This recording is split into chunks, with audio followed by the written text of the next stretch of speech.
Hello, beautiful Filipinas. Welcome to part 15 of 100 skills that, if practiced, if learned, will enhance your success as a Filipina. The first skill, number 54, is invest in the future. Now, to understand this skill, imagine that you are a farmer planting rice,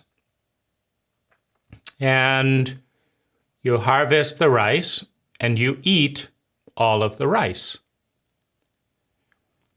Then the next year you go hungry because there's no rice. Now imagine a farmer that every year they plant 70% of the rice back for the future crop and just eat 30%. Very rapidly, if they follow that ratio, they will have enormous wealth. They will have enormous amounts of rice. They can start selling it and sharing it with other people. And the reason for this is that every rice seed that is planted today creates 50 rice seeds in the future, right? So every time you defer, you do something for the future. The future has much more wealth than if you consume it. So the same is true in everything. If you prepare for the future, it has more impact than just preparing for today. If you invest money in land, in a house, it will go up in value in the future. Every step that you take today to improve your future gets bigger over time. You put a little bit of money towards some land today, put some little bit of money towards a house today, and in 30 years, maybe when the money is paid off, or even if you build it slowly over time, it's now worth 50 times as much money. The principle is investing in the future. Now, there's three areas of investment. There's investment in your mind, there's investment in your heart, and there's investment in your world. Now, your world could include investing in money, investing in, investing in a company. It could be building seniority at a job. It could be investing in your body. But you basically have your body, your heart, and your mind. Every time you meditate, every time you read a good book that teaches you something, every time you study a YouTube video like this about skills, you are investing in your mind.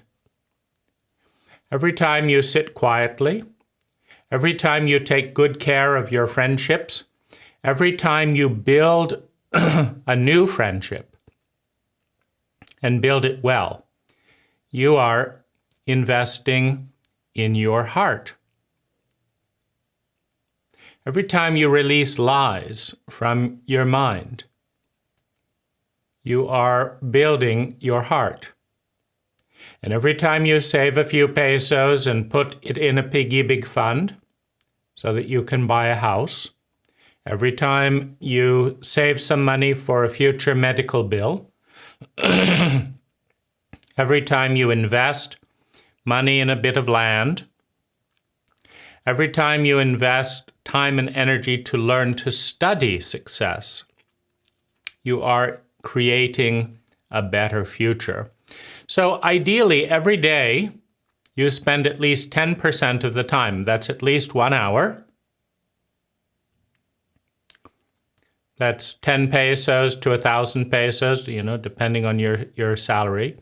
You want to invest 10% of your energy to creating a better future. The next skill, skill 55, is the determination to be powerful. Now, this is a skill, and it requires courage. In our life, half of the world, half of the universe is bigger than we are. Half of it is smaller than we are, right? There's all kinds of microscopic worlds happening inside our cells, inside atoms, inside micro subatomic particles. Half of the universe is smaller than we are. But what about the big things, the weather? It's bigger than us, right? A big truck driving down the road, it's bigger than us. The government decides to change the interest rates or ban us from going out of our houses. It feels very big. And it's normal to go back to being a child. What can I do? The economy isn't good. What can I do? I don't have a job. I am a victim. I am helpless. I will just sit here and do nothing. What can I do? Well, that's not being determined to be powerful. Now, the first determination to be powerful is the determination to be alone. Because 90% of the population, they just follow the leader. They just do what they're told. The teacher says, study this book. They study the book. The teacher says, no, school today, or you got a C, you didn't pass the exam. They say, oh, okay, that's the way it is. There's no sense of power. So the first step in the determination to be powerful is the willingness to be different.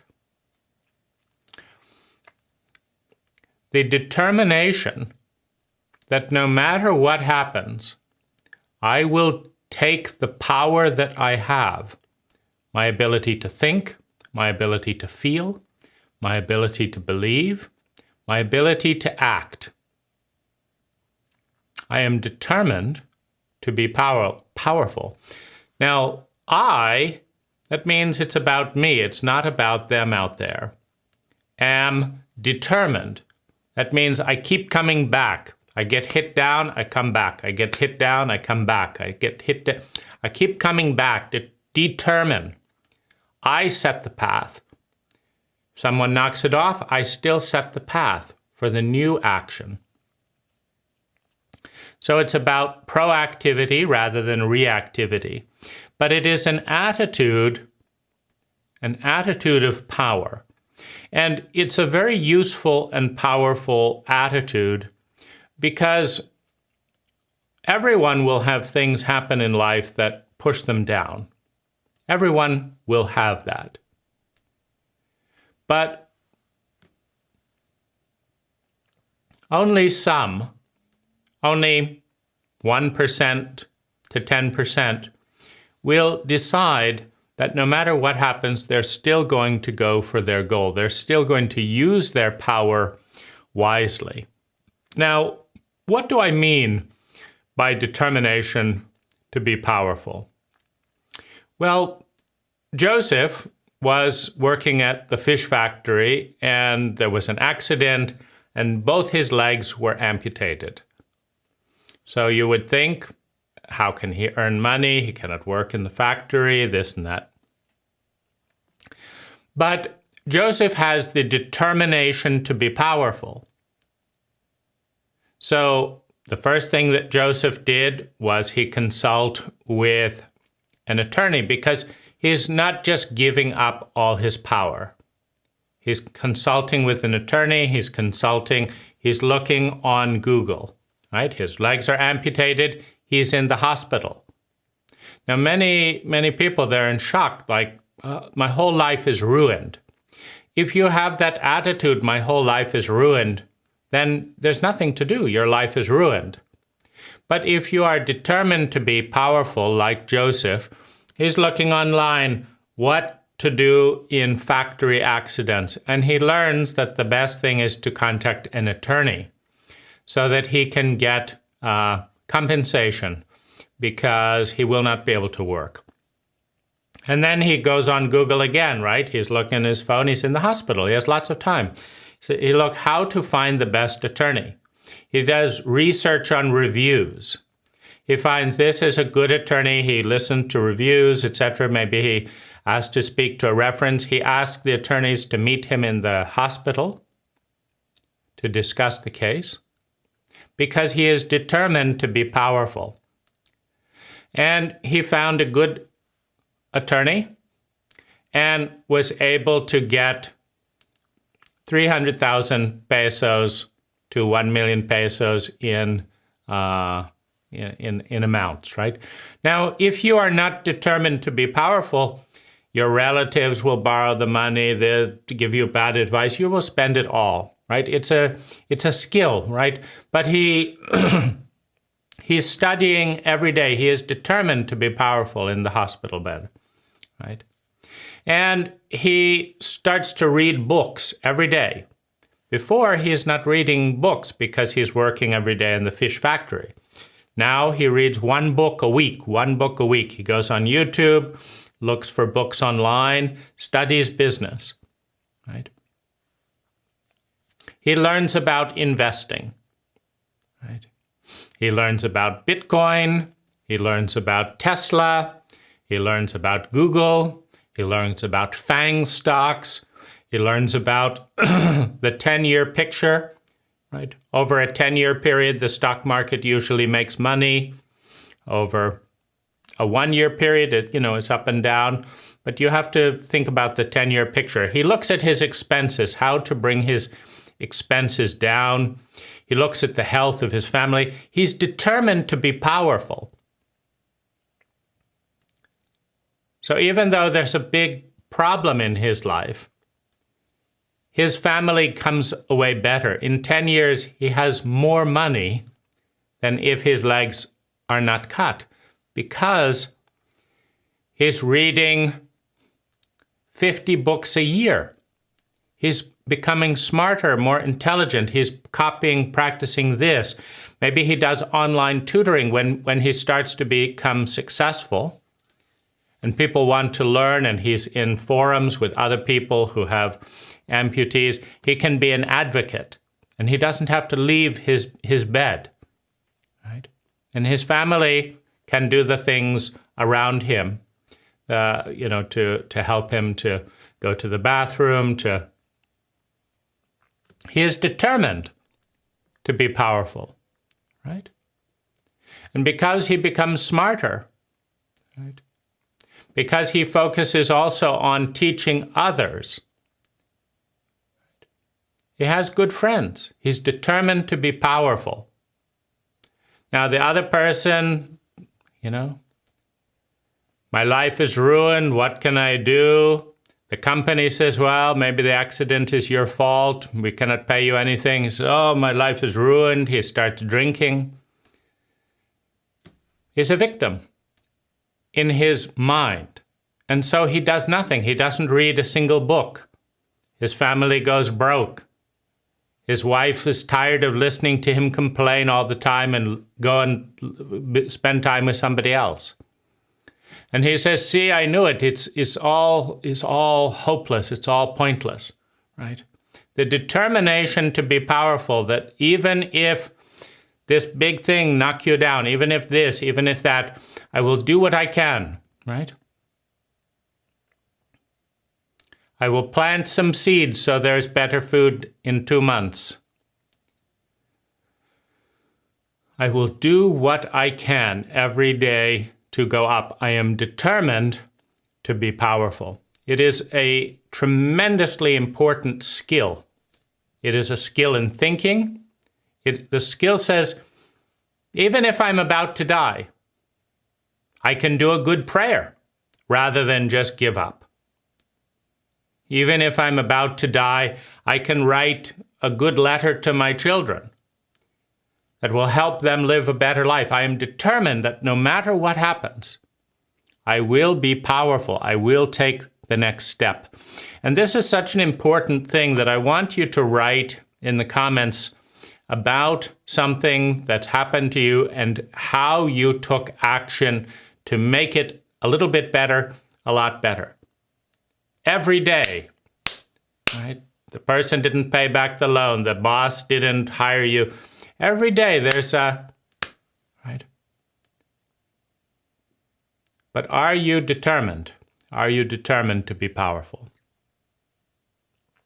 Number 56, dreaming.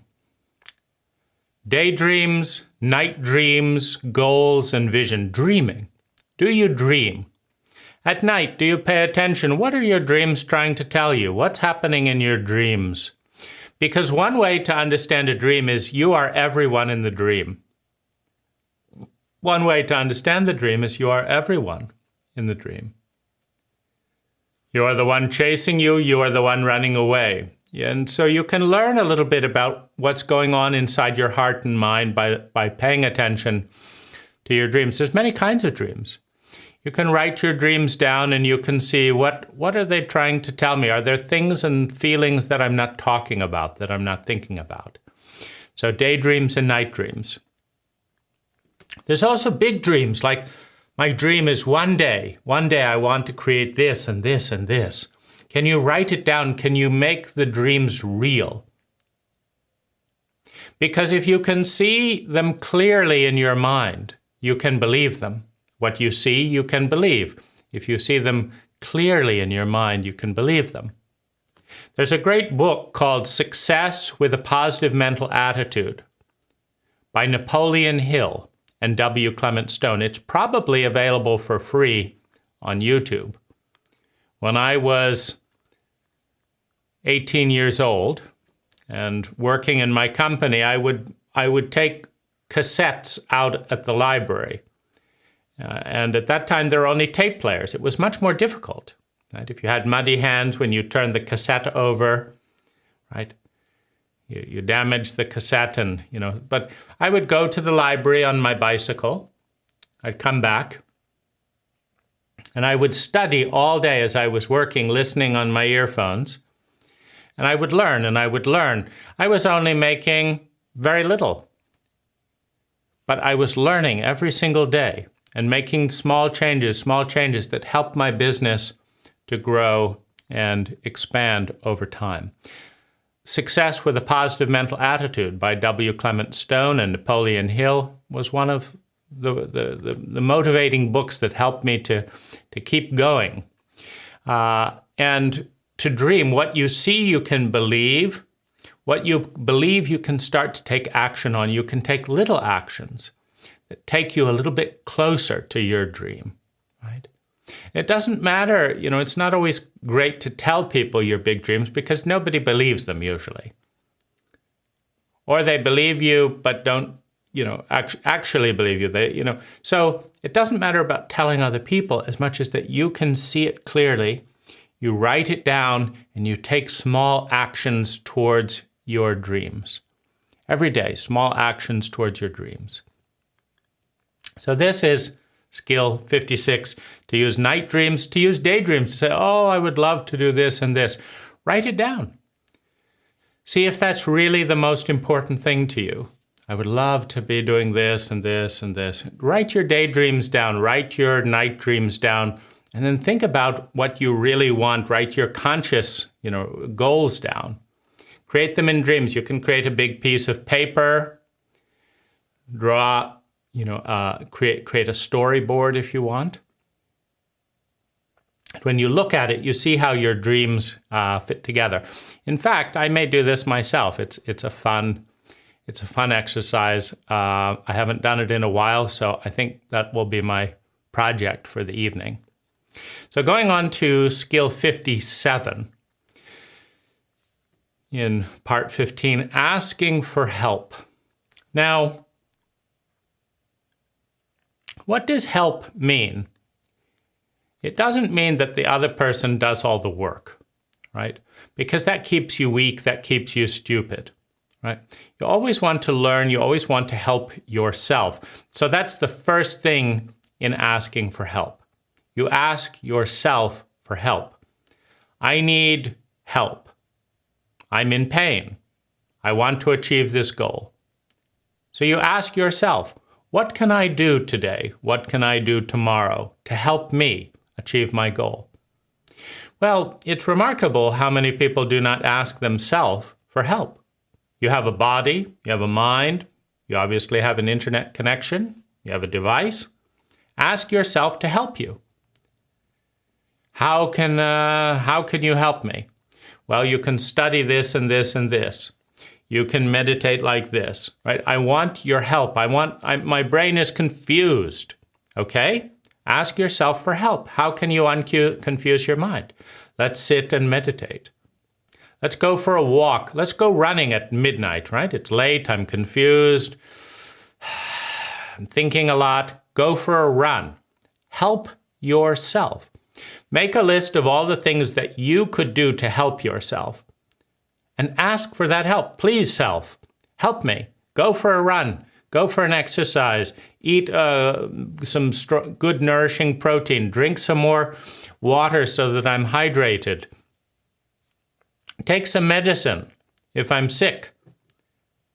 Ask yourself to help you and build yourself up stronger.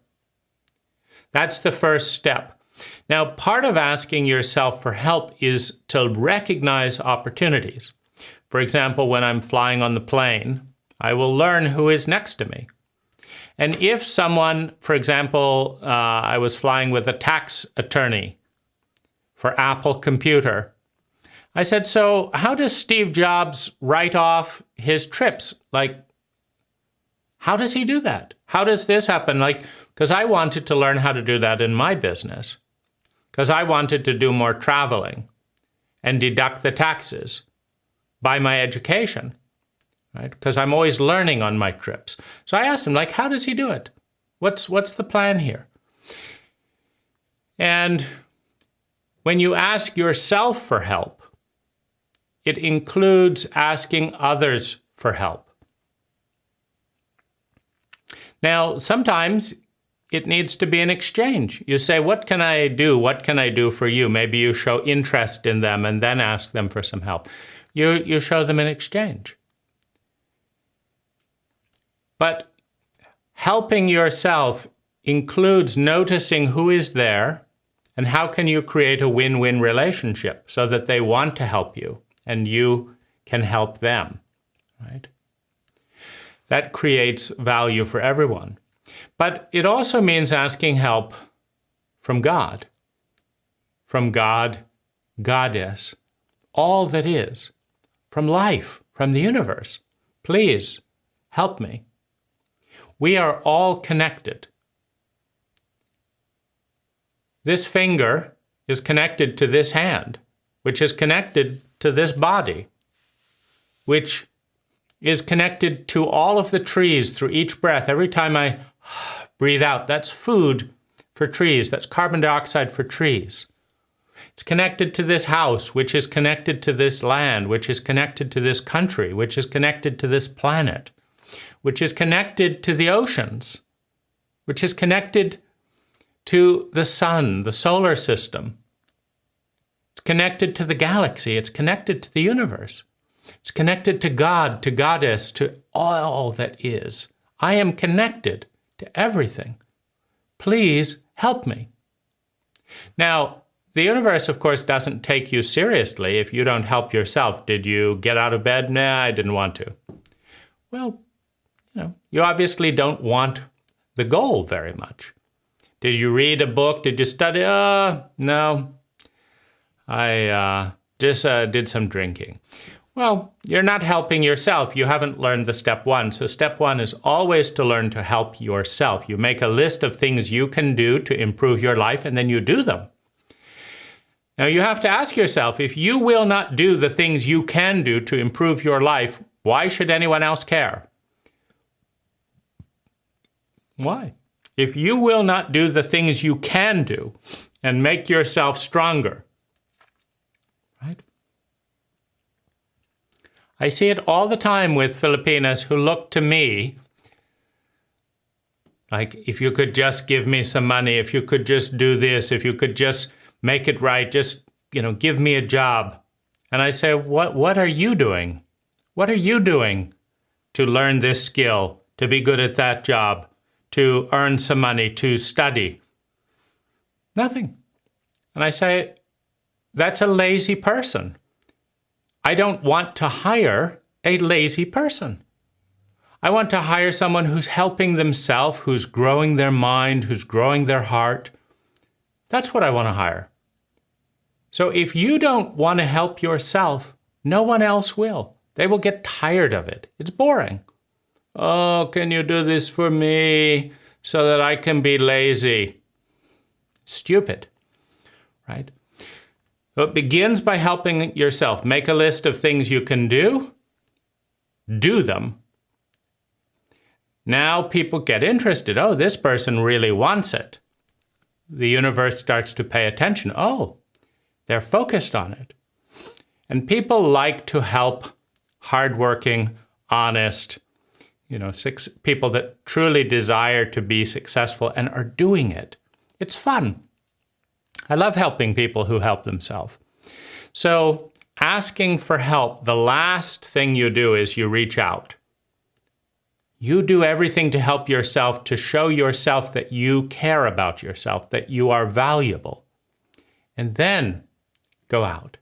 Then go out and ask for more help. Good luck in these skills, and I will see you on the next episode.